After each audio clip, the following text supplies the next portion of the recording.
Star Wars, Episode 1, Phantom Menace. Turmoil has engulfed the Galactic Republic.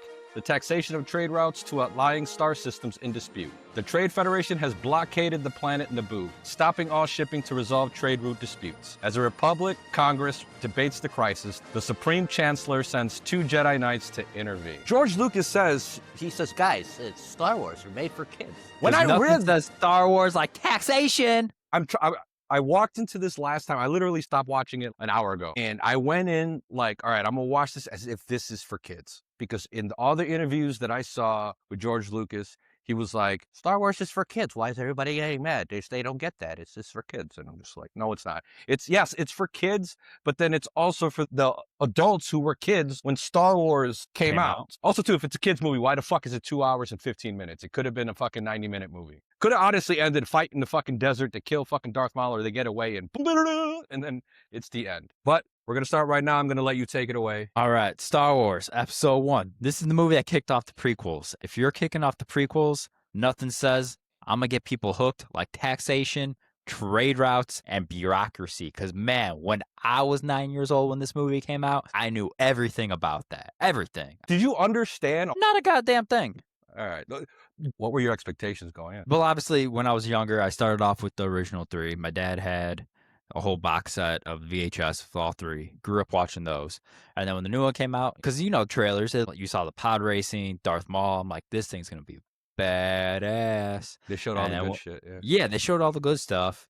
And then when you get in, I'm reading the crawl, no idea they're talking. Like half the time, I didn't know what the hell they were talking about or what was going on. I just like Jar Jar Binks, the pod racing, and I thought Darth Maul was one of the coolest motherfuckers ever with the dual I was like, dual fucking sided lightsaber? What the hell? I need that. And he was in it for a whole like 5 minutes. And that was like, even watching now as a full adult, I still don't fully understand everything. A part of the reason why I wanted you to do the plot is because I had a hard time kind of explaining exactly what was going on. I mean, I could simplify it, which I wish George Lucas would have done with some editing and stuff. But I honestly think this is a good movie, but it would have been a great movie if he would have had someone to edit it without him in the room type shit. I honestly, to an extent, think like he always talks about having the prequels already planned out and then a trilogy after planned out. I don't think he has shit planned out. So I think he has an idea and he changes as he goes along, and then he has to change where it goes depending on. Yeah. I watched the Star Wars documentary of New Hope, and he had the idea of the trilogy, but he made changes along the way. He initially wasn't going to have Luke and Leia be related, and then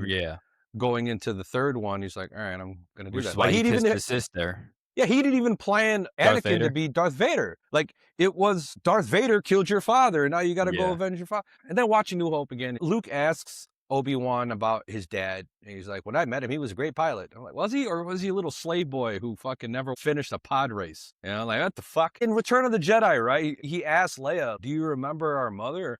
And she's like, well, it was a long time ago, but I remember she was kind. Really? You saw her for 2 seconds, she died. 2 seconds. Because her heart was broken. She just said, Leia, and died. And it's kind of unforgivable to me because I would understand if someone else did the prequels and they fucked up like that. But bro, you wrote that shit.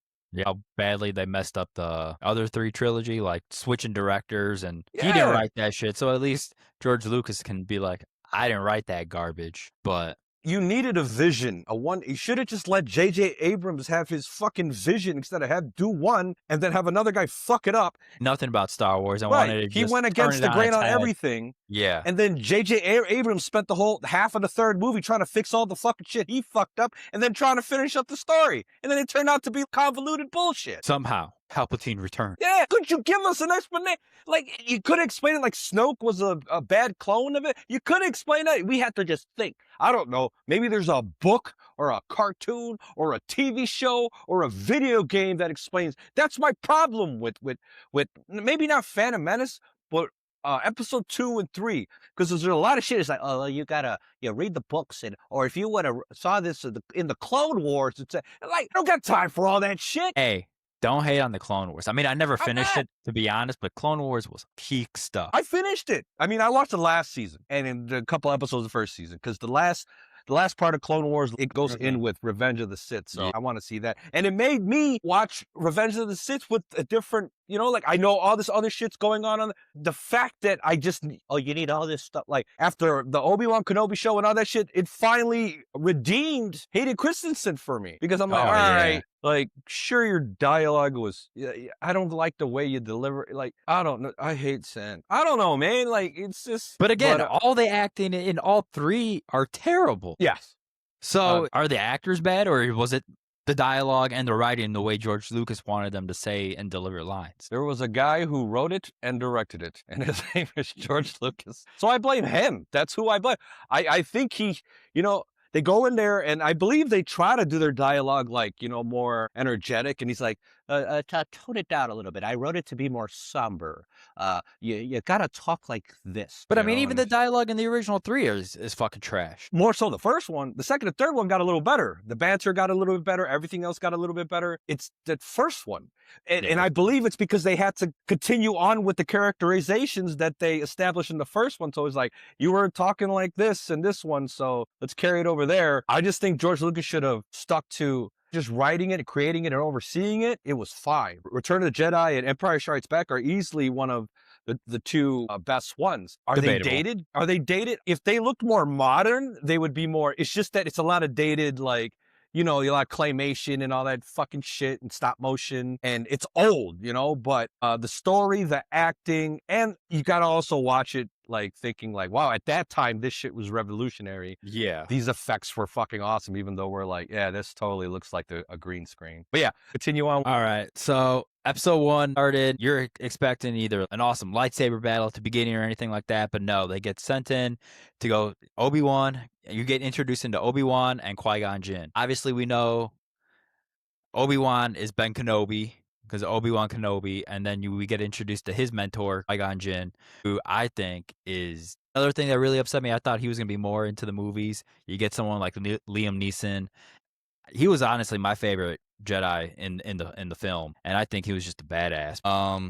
The Trade Federation's been blocked. Peaceful planet of Naboo. The Republic sends two Jedis, Qui-Gon and his apprentice Obi-Wan, to negotiate, but instead of talking to the Federation, they try to kill him. So it starts in, they're going in, they get trapped into that ship, and then all of a sudden they send all the droids. At that time, I was all like, what are these droids? You know, I thought the bad guys had stormtroopers and all that. We don't know about everything, like what's going on. I'm like, I thought the bad guys were stormtroopers. Who the hell are these robots? But I thought the robots were cool. How like the droids, you know, obviously they're there for the comedic relief, but they have those little tumbler guys who get through the force fields, and you know they're running through the building and everything. Roger.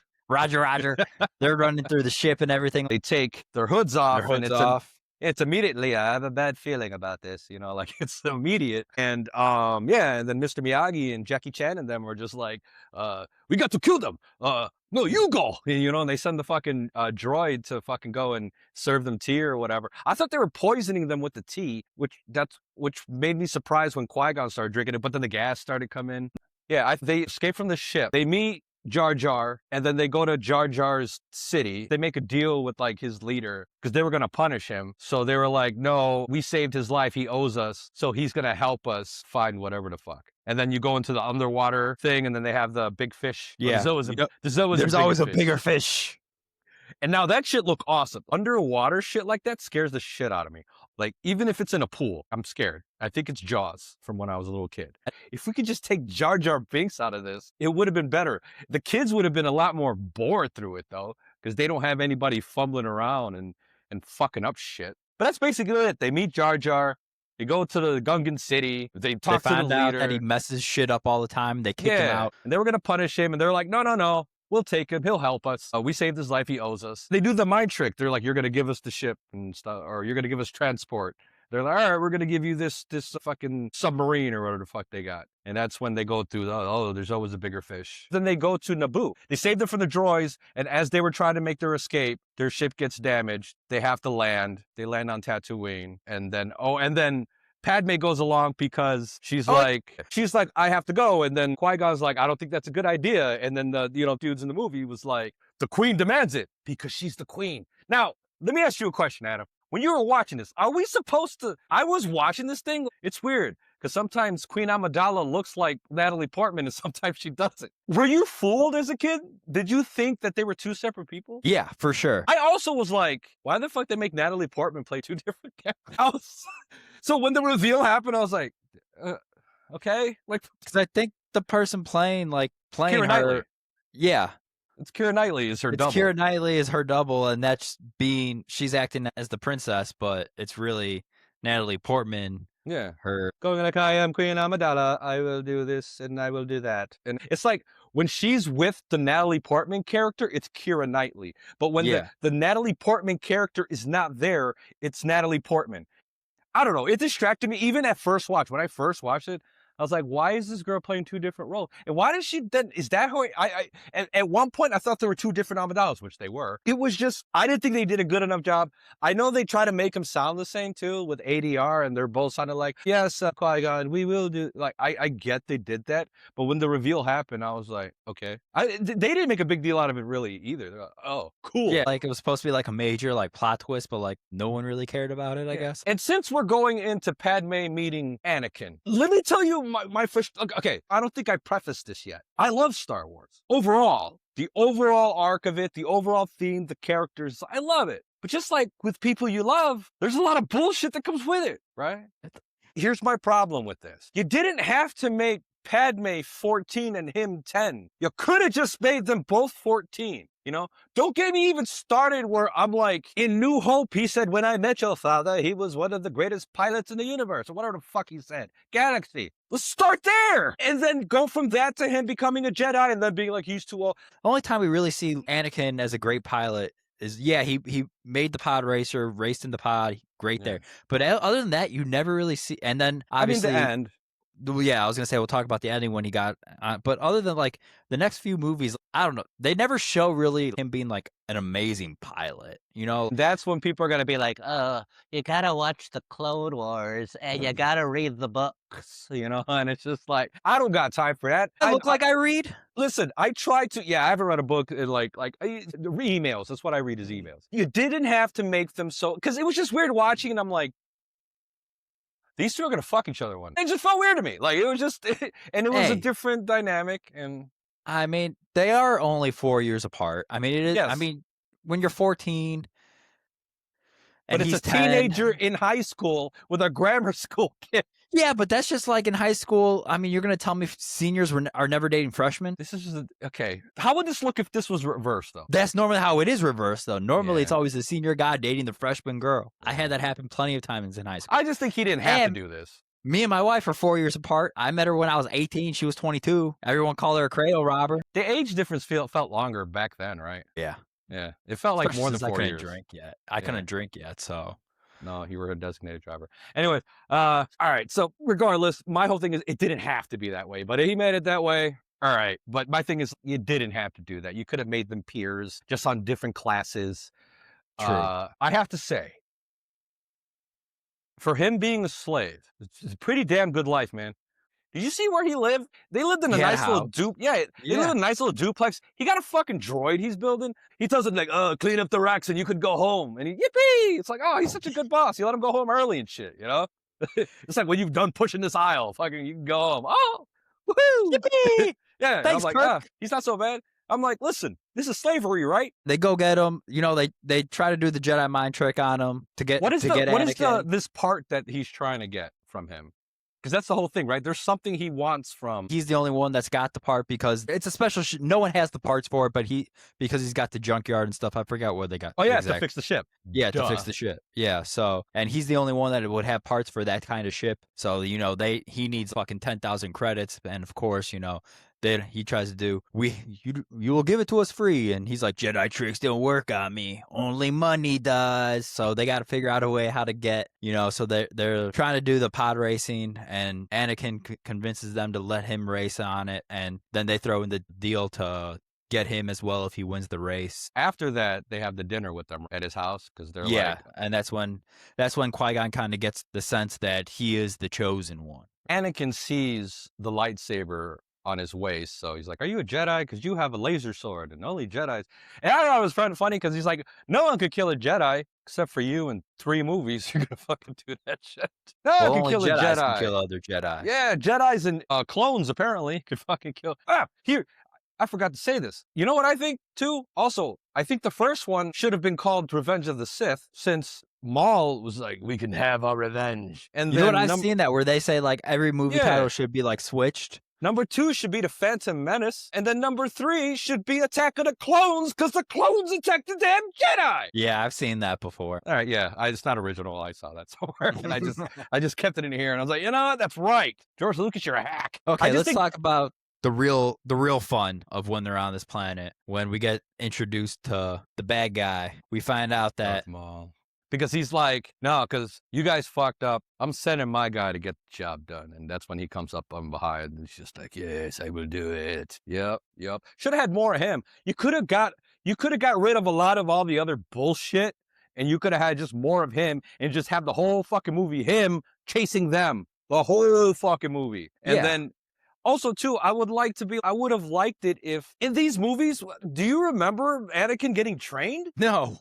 They just tell you. Now, I get they're probably like Clone Wars. Again, I don't have time for that shit. But, you know, if you, as someone who watches movies, you go from one movie and you go to the next movie, you're like, what the fuck? You gotta watch the Clone Wars. I'm tired of it. Well, when did Clone Wars even come out, though? Like, was it even in between episode 1 and 2, or I think wasn't it was after? during the prequels. But I mean, to watch it, that means you needed cable. You needed to watch on Yeah. Cartoon Network. Yeah, and you got to be a Like- child. I don't know. Yeah. When I watch it, like it's a kid's. Like I hate to be that. I get it. Like there are some I'll watch X-Men '97 all fucking day, whatever. But for some reason, I watched Clone Wars, and I'm just like, it's good animation, but I'm just not. It feels like a cartoon. And that's another thing that don't get on the prequel. If you're going to if you're saying we need to watch the Clone Wars, we need to know what the Clone Wars is to understand the movies, and not mention frickin' Ahsoka once in any of the movies that like. Anakin had someone that he was training as well. Hey, Adam, They explained us in the Clone Wars. we had to wait a whole decade after Revenge of the Sith to be like, oh, that's where Ahsoka was. For all 3 movies. They couldn't even drop the, like, hey, have you seen Ahsoka? I don't know. She's out there doing some shit. Like They didn't even know who fucking Ahsoka was when they were planning the shit. I guarantee it. And then that's what I feel like. I feel like they made all this shit and they're like, and then they made other shit and they're like, how can we connect this shit? Hey, let's do some TV shows. Mandalorian, Ahsoka, the pod race. That's where we meet the Bobo, right? The little dragon looking motherfucker, the bad guy racer, where Jar Jar just sees fucking food hanging and he's just like, oh, a misa, wow. And then fucking tries to eat it. And then the dude's like, you gotta pay for that? It's this much. And he's like, ah. And then he throws it and then it hits Sabobo. And Sabobo's like, what the fuck? And that's when Anakin comes in and saves his ass. Yeah, and then he also doesn't he sabotage a few pods as well, and then he plays dirty during the pod race. I mean, when I was younger, man, that pod racing like video game, if you played that, like that was one of the best things that came from. Yeah, that's one of the best things that came from this movie was that pod racing freaking video game. Well, this is one of the redeeming parts of this movie is the pod the pod race. Yeah. Yeah, there's 3 things that I love about this movie. It's the opening introduction with Obi-Wan and Qui-Gon. It's the pod race, and it's the fight with Darth Maul. Those 3 things, if you would have shaved off a few of the stuff in between that and simplify it, like, why did it have to be so convoluted? Honestly, okay, I'm not going to speak for, because I bet there's Star Wars nerds. It's like, No, I expected them to explain more about the government and how Palpatine became to rise to power. like, I get there's I watched this to watch fucking Anakin be introduced and meet Obi-Wan and get on his path to the dark side. I felt like this is just me. I felt like this kid was unlikable. He was a little cocky ass little prick with a heart of gold, I guess. I mean, you can't. I mean, look at the face, though. I mean, I will say, yeah, episode 1 should have been all about democracy and stuff like that. But it kind of like when you're talking about the prequels, it kind of ramps up to the ending when Palpatine gets elected and Padme's like, "This is how democracy is destroyed," with a round of applause, or it's something like that. Everything kind of just led up to that to have Palpatine take over and control. When she says that line, it kind of hits, and you're able to see everything throughout the 3 movies on how it became that way. When you're talking Star Wars, and this is going to be your first movie to introduce the prequel series, the main center plot point should not be about freaking democracy and tax routes and bureaucracy. That's not what people were coming in to see. Should be Like you Jedi said, shit. It should be Jedi shit. And like I said, when I remember this movie, that like yours is, you remember the pod racing, remember how badass Darth Maul was, and you remember pretty much Duel of Fates. the Duel of Fates. Yeah, just those are the music. And I mean, I love watching all like the background stuff of it. If you watch like documentaries on how like they were training with like the broomsticks and seeing how like, and that is one thing I will give the prequels some grace on. I think the lightsaber battles of the prequels are the best of the whole series, Well, where they made it like a dance. yeah, in the original, it was just. So it So, was just like, now you could explain it now and be like, they were old. Like, so but this one, they're you like, got, dude, they actually had to slow down the footage yeah. because they were going too fast. So you got the original where it's doof, doof, doof. Then you got the sequel trilogy where it's just no one knows how to fight and they're just hammering at each other, just freaking like eh, eh, and Kylo Ren's supposed to be like this trained badass and he's just and Rey, who never picked up a goddamn lightsaber, can just Hey, Finn too. Finn too grabbed one and yeah. started fucking fighting motherfuckers, man. But watching the Duel of Fates and watching them just like the lightsaber battles, they filmed it almost like a dance, you know, just everything was perfectly choreographed.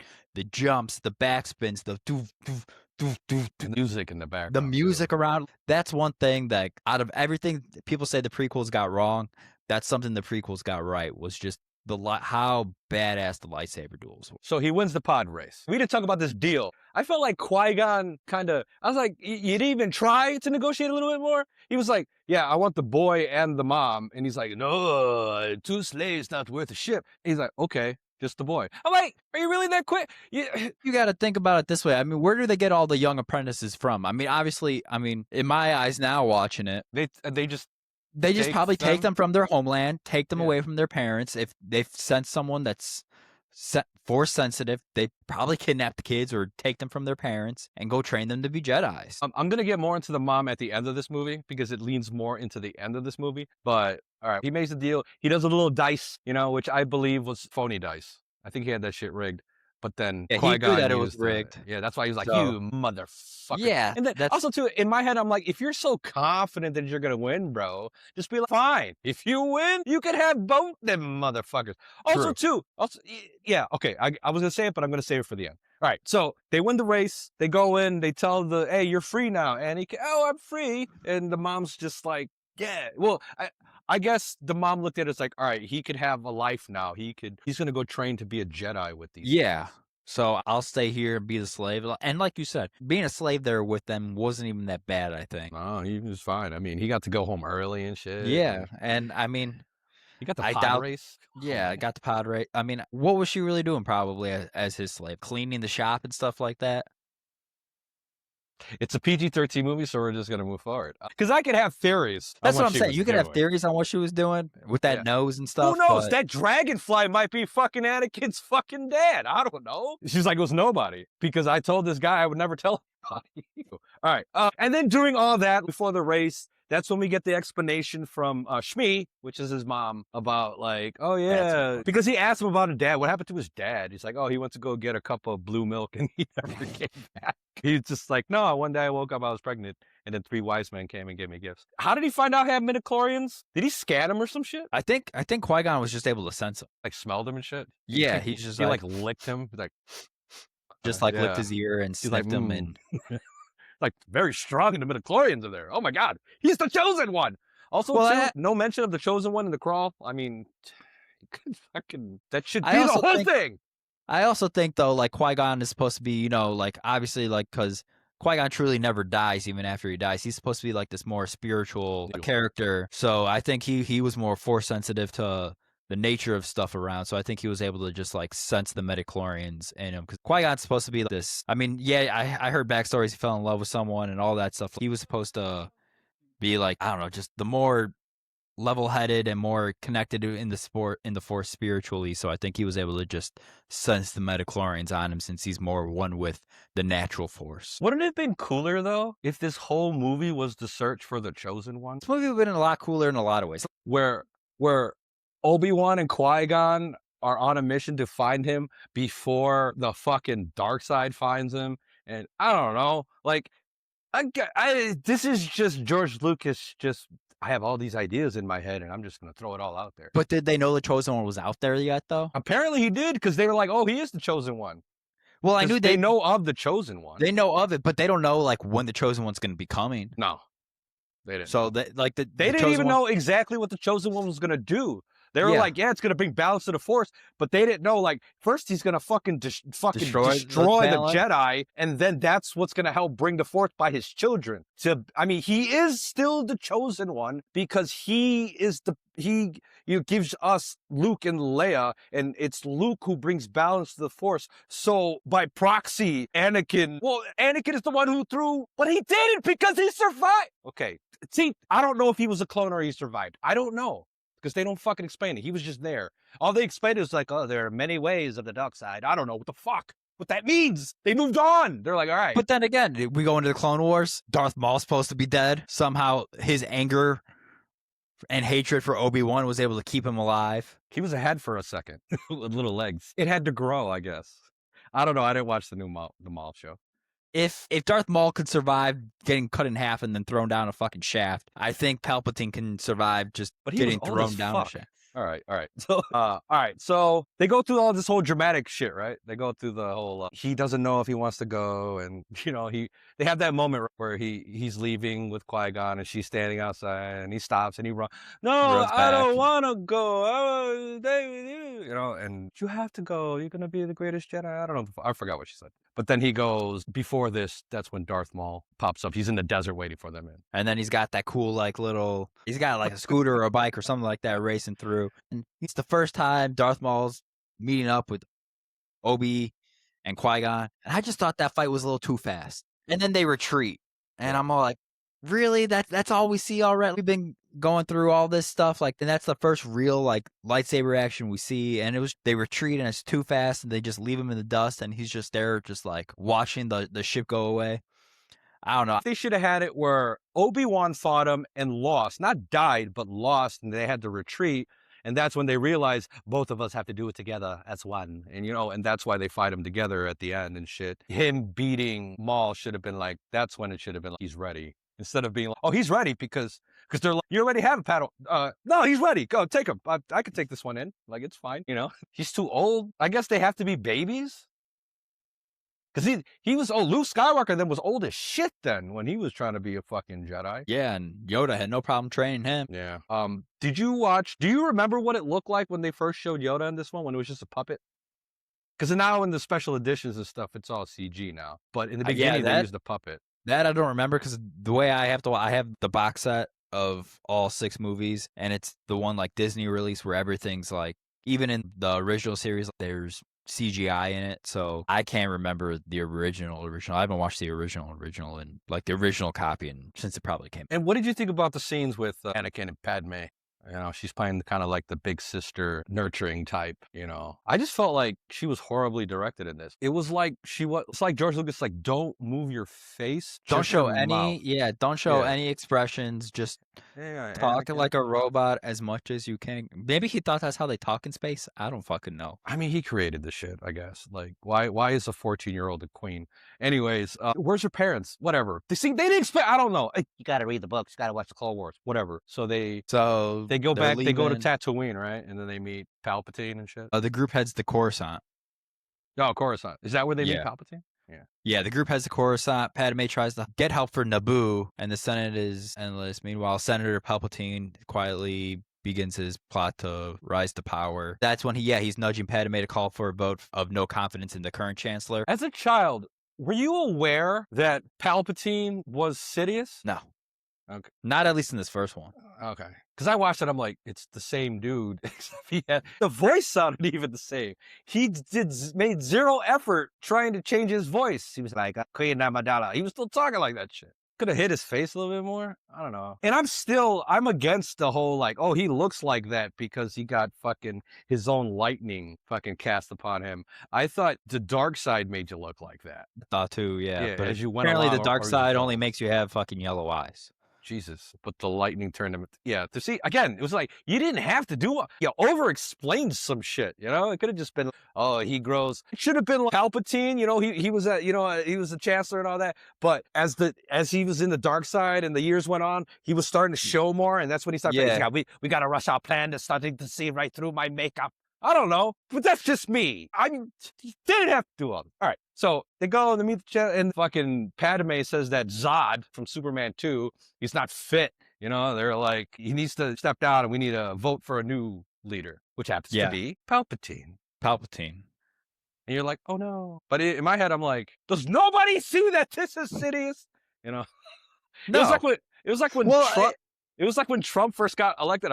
Does nobody see how evil he is? That's how I was. And that was just like, whatever. But I think they explain it in one of the movies. Like, doesn't he have like something with the Force that's able to hide who he truly is or something like that? I think they explain it in one of the movies. Oh, he has like the Clark Kent glasses? Yeah, something like that where it hides his true nature pretty much. So, and I even think they said, no, we were deceived. We couldn't see past his whatever. I think there's something explained later on in the movies. Once we get into episode 2 and 3, I'll be able to. This is just something I think I remember.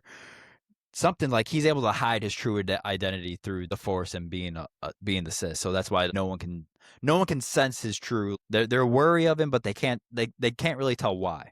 Right. So Padme is able to convince them to make him the new Chancellor. And after that, they get a return to Naboo where Padme decides the Senate won't save her people. So she returns to Naboo to take matters into her own hands. And that's when they form the alliance with the Gungans. And that's when she's like, I'm Queen Amidala. She is my decoy. And yeah, I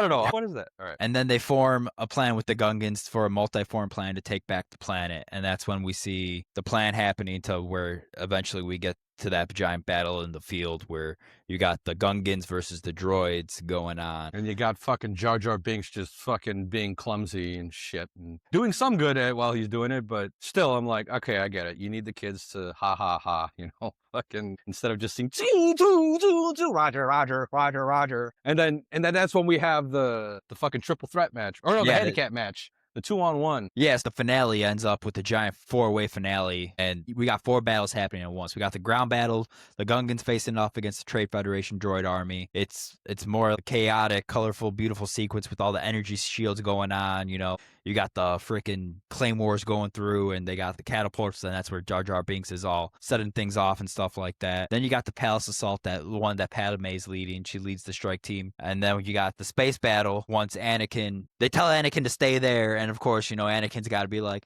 let me go hide in the ship where everyone's taking off, and then I accidentally hit a button, and then the thing goes down, and hey, I know how to pod race. Pod racing's just like flying a plane.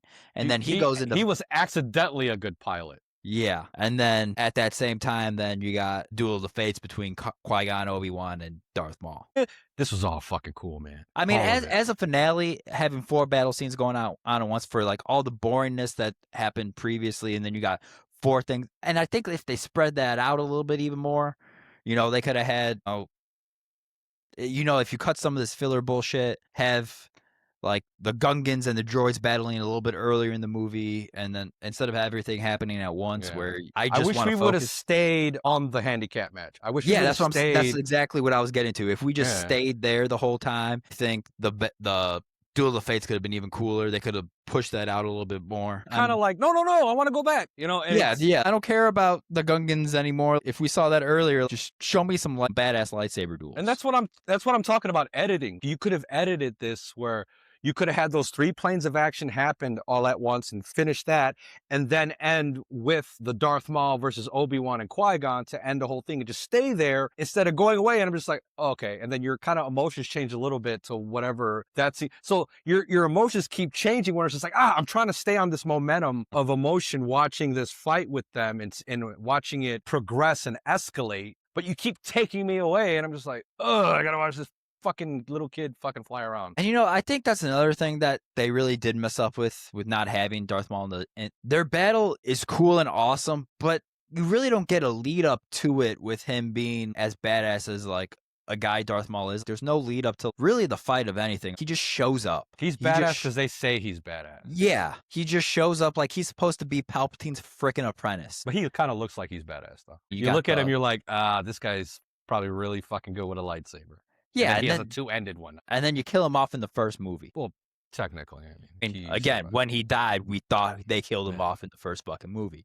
But then you have to watch the Clone Wars. So then, of course, during this battle, Qui-Gon dies. So. Yeah, let's talk about the battle a little bit more. I mean, I think the battle was spot on. I mean, as a kid, it definitely did bring me tension. Even rewatching it, you still get the tension when you're watching. I mean, obviously, when you're rewatching it, you know Qui-Gon's gonna die, but they keep like hinting at stuff that he's gonna die, or just watching like Obi-Wan trying to get to him. Like, if he uses when the shields are going up and down, and freaking Darth Maul's just looking at Obi-Wan while he's locked out, and he's just like kind of licking his lips, like, yeah, I got Qui-Gon all to myself, and he's just running, and then he's got to stop, and then he's running, and then he's got to use your force speed. Maybe he didn't have a signature stored. He could have ran through everything. But I'm saying everything could have just been a speed run. But He again, could have killed Qui-Gon. Qui-Gon could have been like, there's this thing called force healing. Let me teach you real quick. but I mean, I think that lightsaber duel was just one of the coolest things to watch as a kid. Just the highlight. Just like just the highlight. Yeah, I mean, it's the highlight of the film for sure. Just the music going on, the just everything. I mean, I think that it was pretty perfect. But again, there are flaws in it with the force running. But I mean, if you think about it, this is the first time, I guess, where the high ground didn't win. Right. Yeah. Yeah, that's what I was wondering. He's like, I got the high ground. I was like, but wait a minute. In the first one, it was reverse psychology, I guess. But it's showing how great of a The Jedi he is. like, yeah, he was able to sense that, he was watching Qui-Gon fight him, and he saw how Darth Maul killed Qui-Gon, and he's like, okay, Darth Maul's probably gonna do the same thing to me, and he was able to take that in, and when he did the jump, he kind of, instead of going for the shot or whatever, he hits him in the face with it and then slices him in half. So, I mean, I think it just shows how great of a Jedi that Obi-Wan was, and how, even though he was in that higher sense of emotion, seeing that his master died, not master, but his... It is. He calls him Master Qui-Gon. Yeah, master. Yeah, his master died. He was still able to sense in the fight of it all, and still able to kill him. I don't know. I mean, I think that's one thing George Lucas got right. You know what I did like? I like this whole, the Jedi Council's doubts on Anakin, kind of foreshadowing his turn to the dark side, where they're like, I don't know if we could trust him. There's a whole lot of stuff going on with him. And, they emphasize his fear of losing his mom, because fear leads to anger, all this fucking shit. Yeah. First went to his mom, and then he did yeah. lose his mom, and then he loses his... Again, this is all talking more past the... I mean, that's why he episode turns, 1. right? Because he's his fear of losing Padme. Padme, yeah, because he lost his So- mom already. I did like how even after Qui-Gon died, and Obi-Wan's like, no, I promised fucking Qui-Gon that I was going to teach him. I need to teach him. And Yoda's like, we don't agree. No. And he's like, well, I'm going to do it regardless because my master told me to. So he's like, all right. I thought it was funny when Qui-Gon was still alive and Anakin was like, I don't want to be a problem. He's going to be the biggest fucking problem in the galaxy. Universe. You're not going to be a problem. He's like, yes, he is. So it's like he has to be the problem to solve the problem, which it took me a little bit because I'm like, wait, he's not the chosen one. He didn't bring balance to the Force. Fucking Luke did. But it's like, yeah, no. Oh, no, he's the one who threw Sidious down the thing. And he helped get Palpatine up there, and then he betrayed him at the end. I mean... And then we're at this funeral for Qui-Gon's funeral, and Jar Jar can't stay quiet for just 5 fucking seconds. Just shut up. He goes, I'm sad. Like, shut up! Okay, speaking of Jar Jar, All right. do you believe that he's a Sith Lord? Yes. Didn't he help bring fucking Palpatine? into power? Yeah, because after this movie, we don't really hear from Jar Jar, but you see him in the background and stuff, and he's like he's like on the council or Yeah. like he's on the Senate or some shit in the next one, and then he helps vote for Palpatine to have all this fucking power. So do you believe he was always working with Palpatine, and he had to act like this goofy character when deep down he's that dark Sith Lord? It's the thing where, remember he was out there during the battle and he was fucking clumsy and shit, but he did fucking kill a couple droids, It's by accident. I just think he's a dumbass, and it's because of his dumbassness that it happened. I don't think he was a mole that fucking Palpatine just. Well, that's supposed to be the rumor that deep down he's like a Sith Lord. Yeah, like, no. I mean, everybody. I mean, there's no way you could kind of disprove it. Like, is Jar Jar really that good? Is it like Scary Movie and shit? At the end, like he's walking funny, and then he starts walking normally, and then he's just like cool and shit. He hops in a ride with Padme. He's like, "Let's go." These fuckers fell for it. So this movie ends with he's gonna train him, and you have the beginning introduction, you have the pod race, you have the lightsaber battle at the end. I think it would have been more. I'm speaking for myself, but I think it would have been more enjoyable if the whole movie was in the crawls, like the search for the chosen one. They could feel its presence somewhere, but they just don't know where. But then the dark side also is on the trail, and they have to find him before each other do, and then that's what's create the conflict. And I want some conflict with Anakin of maybe I want to go to dark side. No, I'm gonna stay a Jedi. Also, too, I don't know if we were supposed to like Anakin this whole fucking time. There's no point in this fucking prequel trilogy where I'm supposed to like him until he kills the fucking Jedi kids. It's like the beginning, he's a little cocky, arrogant little prick who doesn't listen to nobody.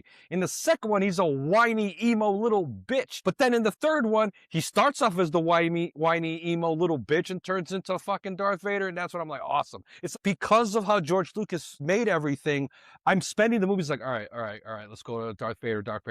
Give me more Darth. Okay, he killed the sand people in the second one. All right, cool. We're on our way. Okay. All right, and then we're moving on. Now he's good again. And then it gets to he's afraid that she's gonna die. I'm gonna turn to the dark side. I felt like all of that shit was so convoluted. I felt they should have planted the seeds in the beginning, which they kind of did, but I wish they did a better job at it. But I just felt like this should have focused on Anakin's journey, the Jedi's finding him because he's the chosen one, and then introducing Padme and Palpatine and all that shit. And then also Palpatine's rise to power in something less complicated. I wish it was just oil, like there's a resource that this planet has and this other planet wants it, and that's where the war is. I don't know. Taxation? What the fuck?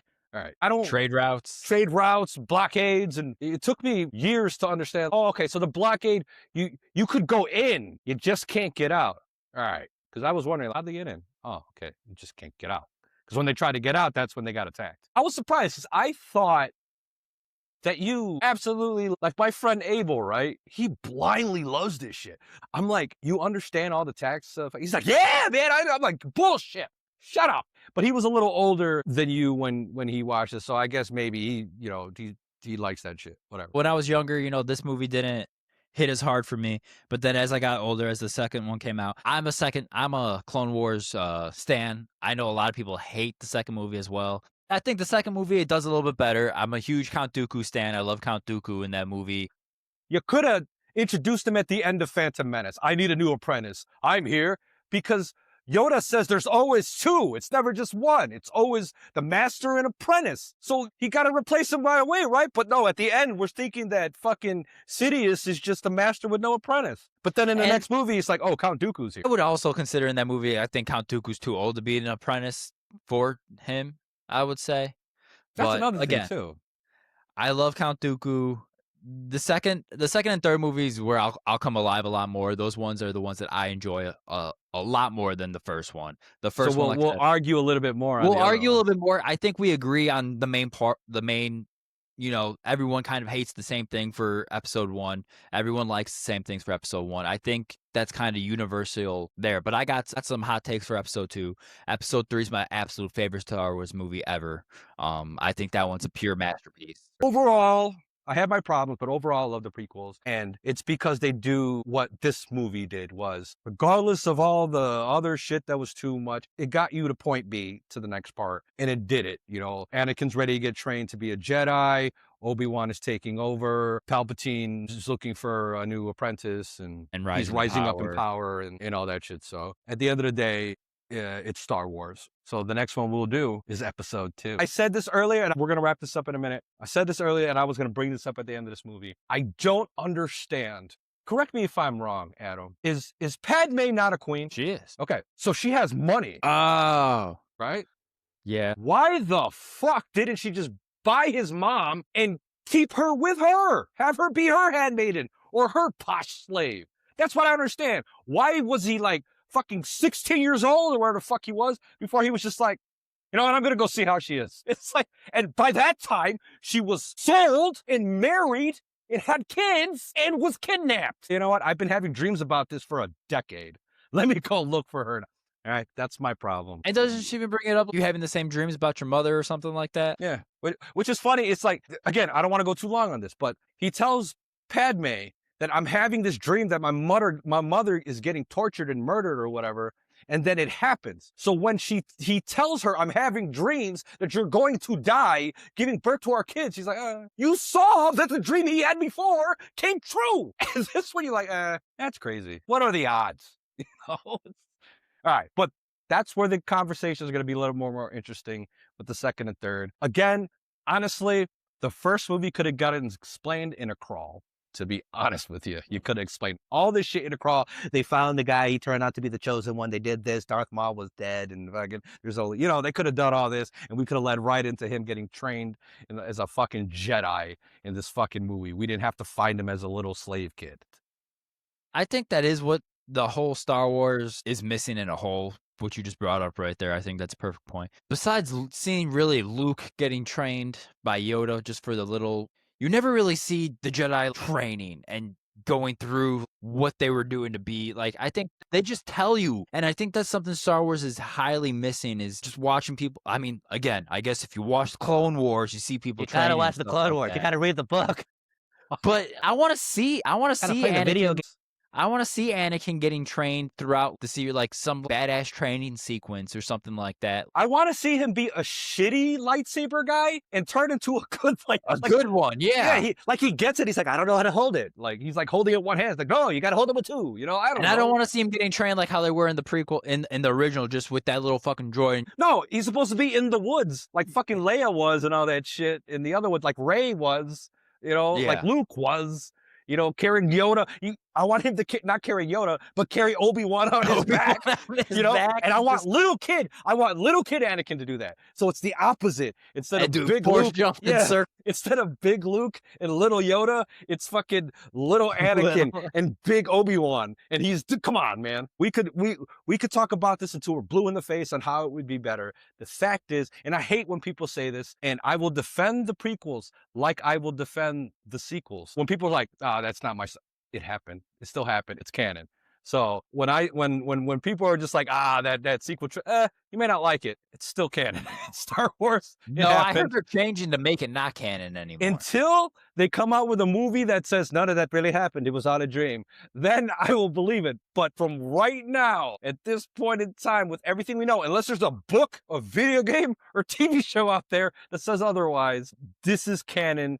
And you kind of just be like, all right, I hope they fix it in the next one. I mean, I'm still going to say, this might be my hot take. I mean, I don't know if you agree with it. I think, episode 1, boring as shit. I still think New Hope's boring as shit. But I think the highs of the prequel trilogy are better than the highs of the original trilogy.